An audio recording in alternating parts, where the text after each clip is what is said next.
Thank you very much for inviting me to speak at this very important event. I'm sorry that I could not be with you today, but I'm thankful for the organizers to allow me to record my remarks. Nigeria is one of the most important countries in the world when it comes to understanding the growth and expansion of the mobile industry.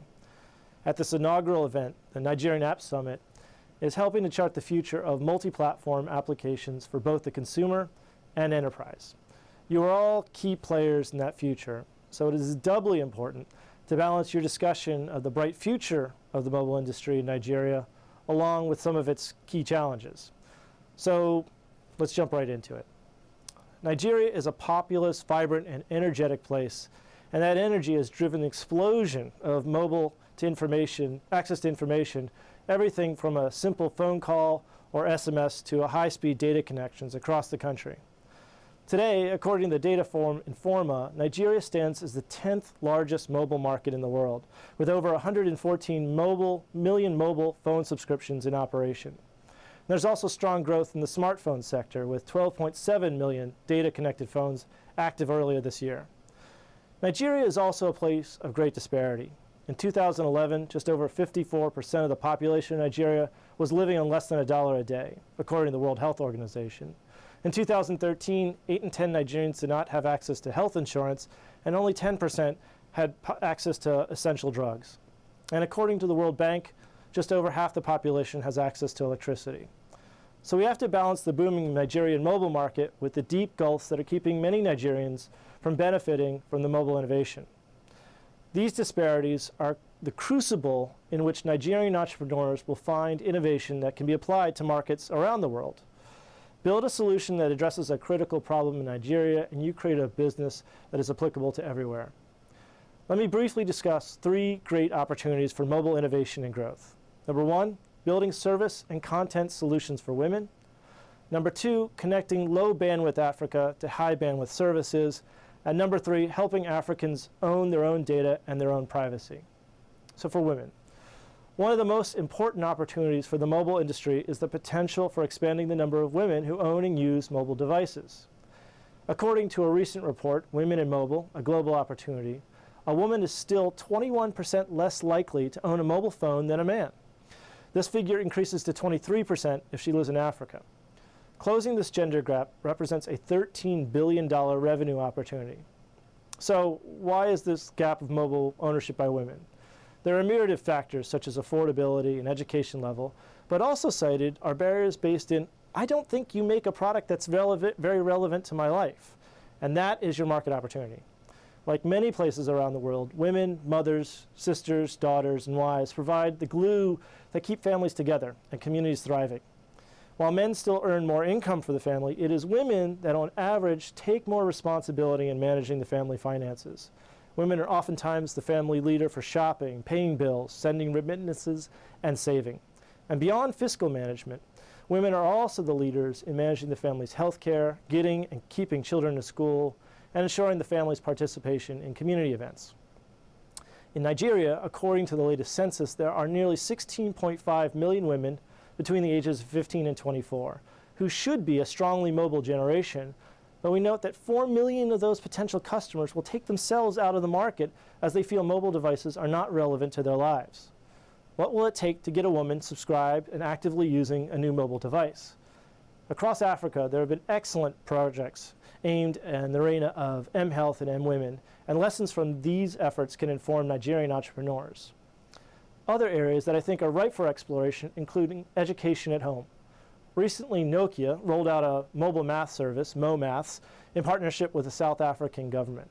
Aimed at students, this service delivers math problems and exercises through a browser-based interface. The data is 0 rated.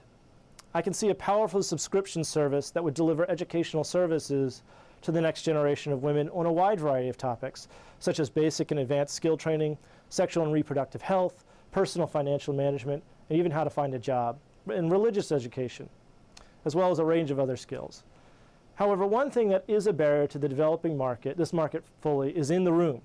While I'm not with you today, I suspect that if you look around, you will see the problem.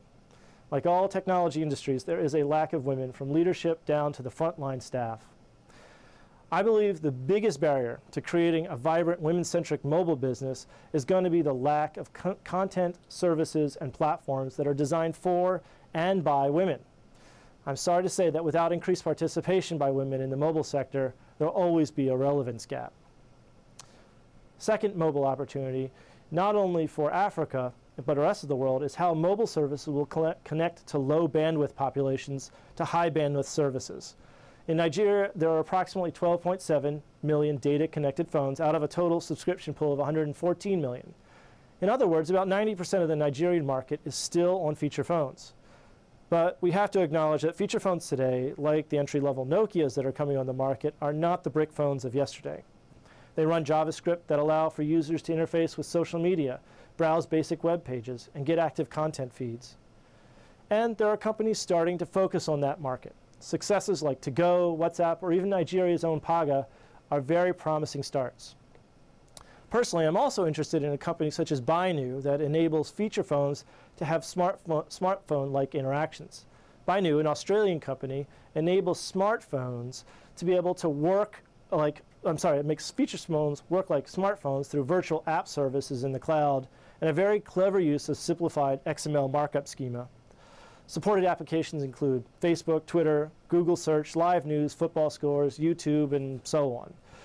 I think the real opportunity is not only building services for rich feature phones, but also extending high bandwidth services like Bainu to feature in even dumb phones.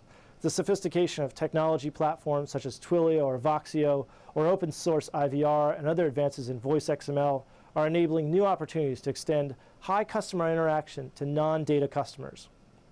Even though 3G and 4G networks are advancing quickly across the African landscape, there will still be millions and millions of customers left out of this progress.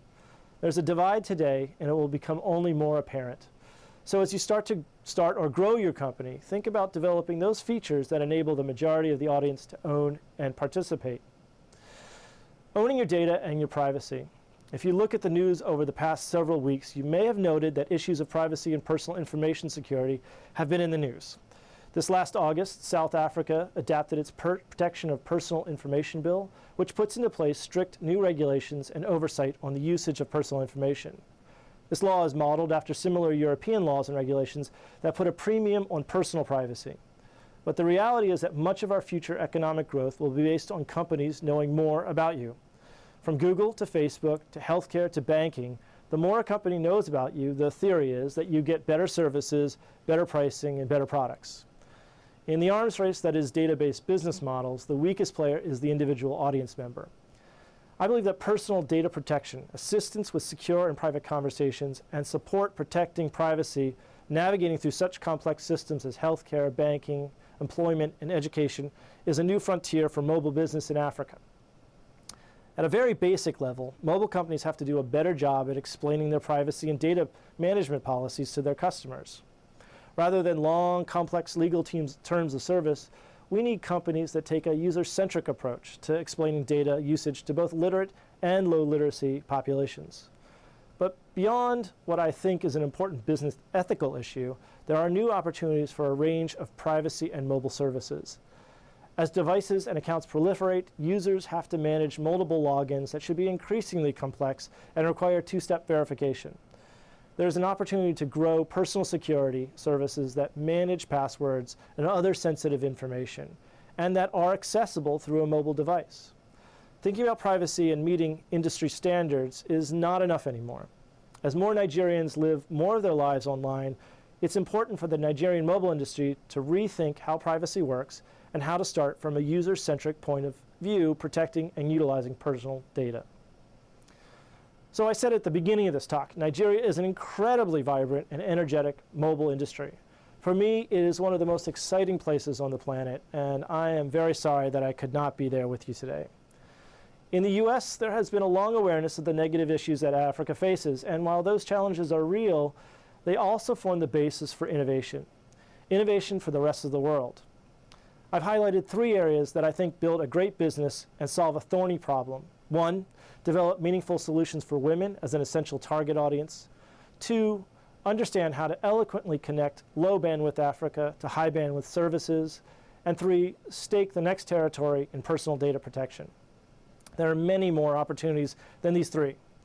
But the challenges that Africa faces, along with the whip-smart mobile entrepreneurs I've met, form an industry like no other. It is your moment to shine, and I look forward to seeing what you do.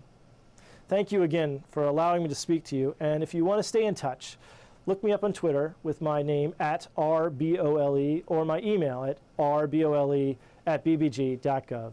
Thank you very much.